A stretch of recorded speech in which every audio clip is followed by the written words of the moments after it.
I think they chose it for me to come to Austin, Texas. The Colorado River in Austin. He asked me, "You been there before?" I say, "No, hell no, I never been there."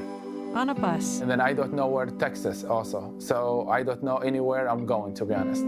I need to go to a country who believe in me, to open a new chapter of my new life. Words appear, open my eyes.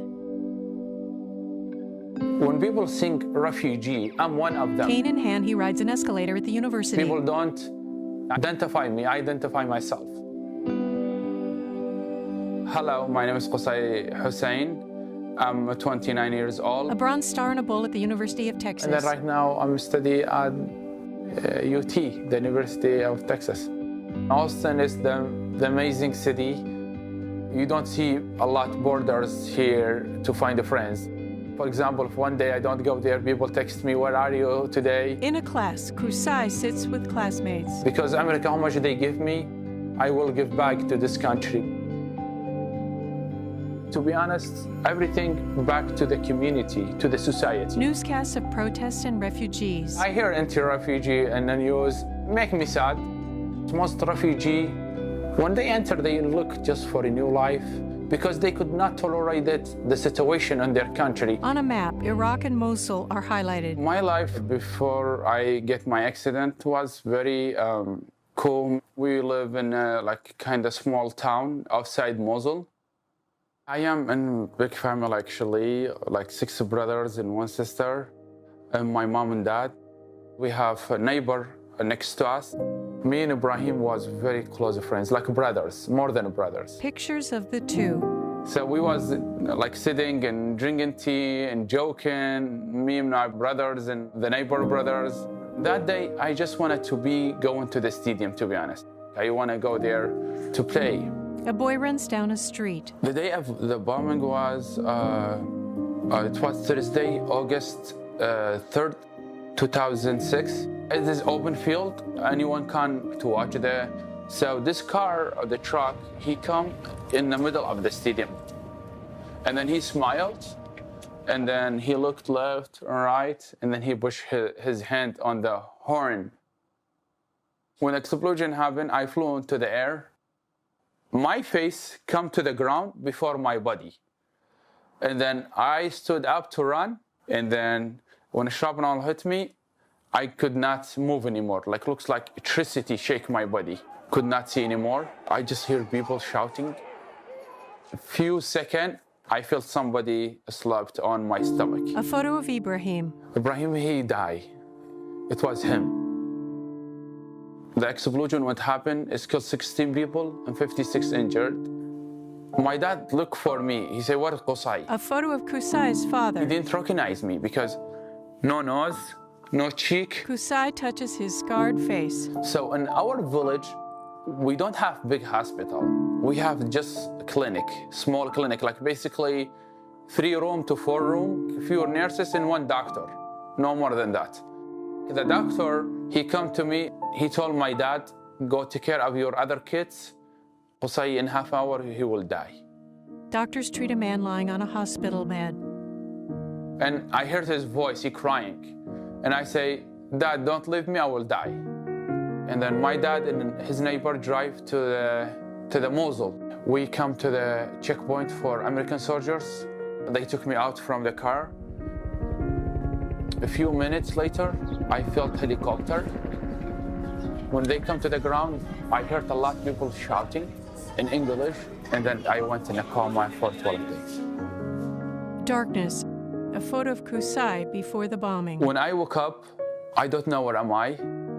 The interpreter, she come. She told me, in your file is explosion.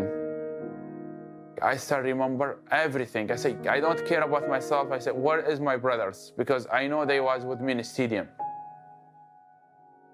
I told her, open my eyes. And she say, we could not open your eyes. Not today. A floral curtain gently blows in the wind. So I'm in a coma for 12 days. So my family, they don't know any news about me. They did a funeral for me. When an interpreter, he called my dad, he didn't believe it. I'm still alive. He said, looked on his right hand. What do you see there? The interpreter, he say, I see his name written in tattoo. My dad, he said, yeah, this is my son. Qusay points to the tattoo on his arm. When we arrived to home, my dad, he kind of like told everyone, when you see Qusay, you will shout or cry. Don't scare him. I need you to act normal. Don't do anything ridiculous. They crying silent. They don't want to make me to hear their crying. Video call with family. So 3 of his son injured in a room. Luay, Uday, and me.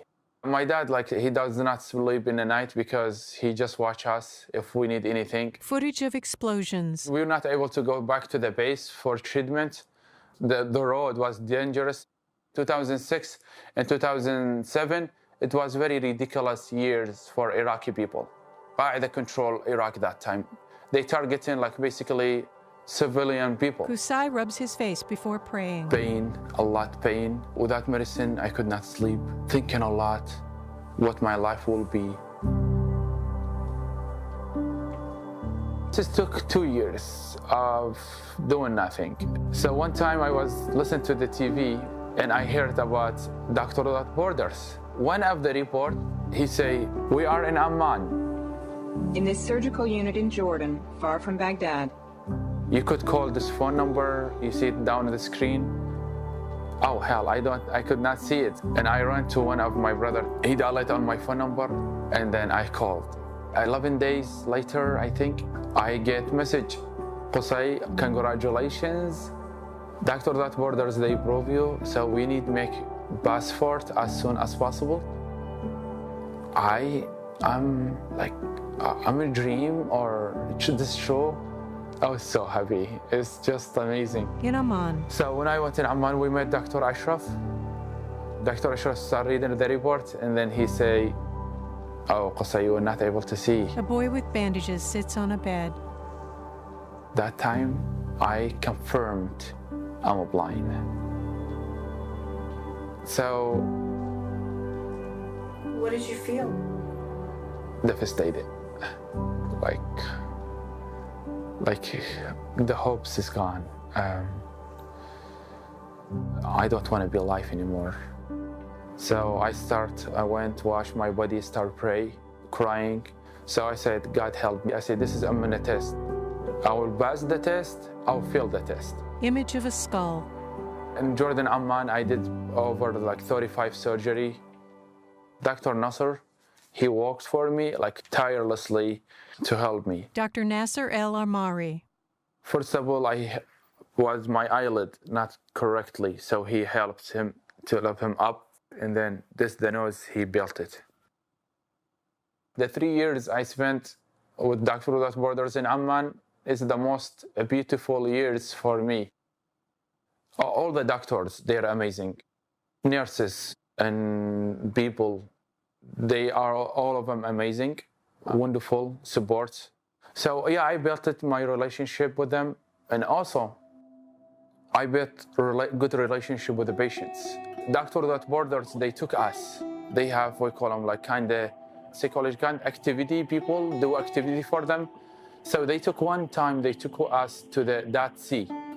So I noticed in the bus, people dancing, love the music, even they have injured, like severe, but they are happy. Qusay swims in the Dead Sea. When I saw those things, I started analyzing. How about if I do that every week? So I asked my friends, who like go next Friday to the Aqaba or Batra or visiting Bark or stuff like that? So I started doing that every single week, going there to the different places in Amman. The happiness, the smile, the places they visit, the picture they share, the pictures they send to their family. See, we went these places. Qusay on stage at Poetry Night. I start feel independent with my friends, and I start navigate the downtown of Amman on my own. Dr. Rashid Fareh, subtitles. But you were always surprising us. This is not unusual for you. I met many people, many different culture, different diversity. Truly, I find myself, after my injury, who I am, what I can do. Cane in hand, Qusay steps out of his room into brilliant sunshine. My main goal is to get education, to start speaking English, to learn a new language, open a new page for my new life. I did apply for refugee status. My family was scared when I tried to come to the United States, especially as my dad, he rejected the idea completely. Beginning when I settled in the US, I was like, oh, I wished I listened to my dad, because it was difficult for me. I spent many also nights crying. It's not easy. And then my caseworker bring me food. I told him I need to be out. I need to see human reaction. I need to be seeing people because I feel like tired from sitting here just by myself. Qusay with a friend at a grocery store. He took me one of the stores. I heard a lot of people talking, so I thought I'm in heaven. After that, he registered me with the church, with the organization called Interfaith Action of Center, Texas.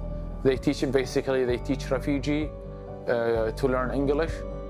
And then after 4 months, I started able to communicate in English. And then I moved to the Austin Community College for ESL. When I took GED, I was very hesitant to take it because my English is not that great.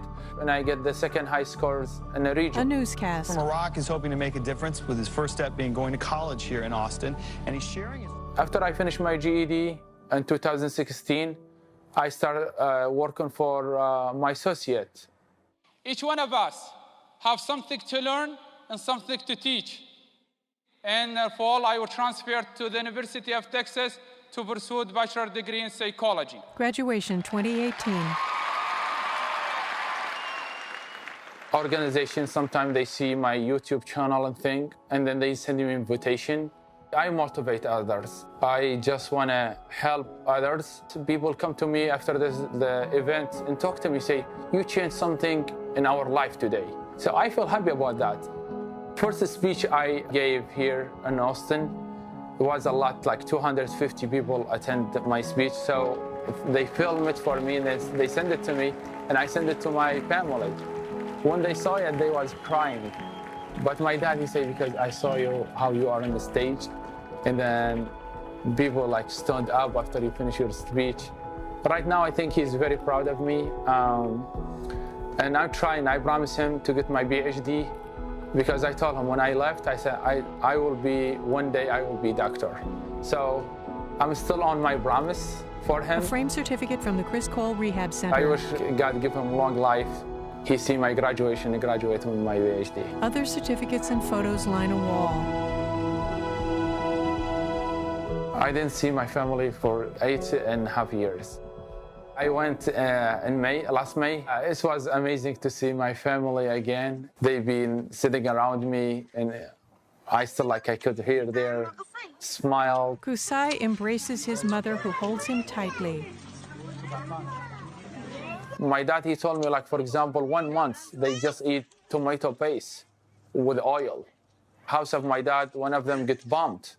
Thank God they barely made it. Qusay kisses his father and embraces him. Mosul. When you say Mosul, everything is stopped.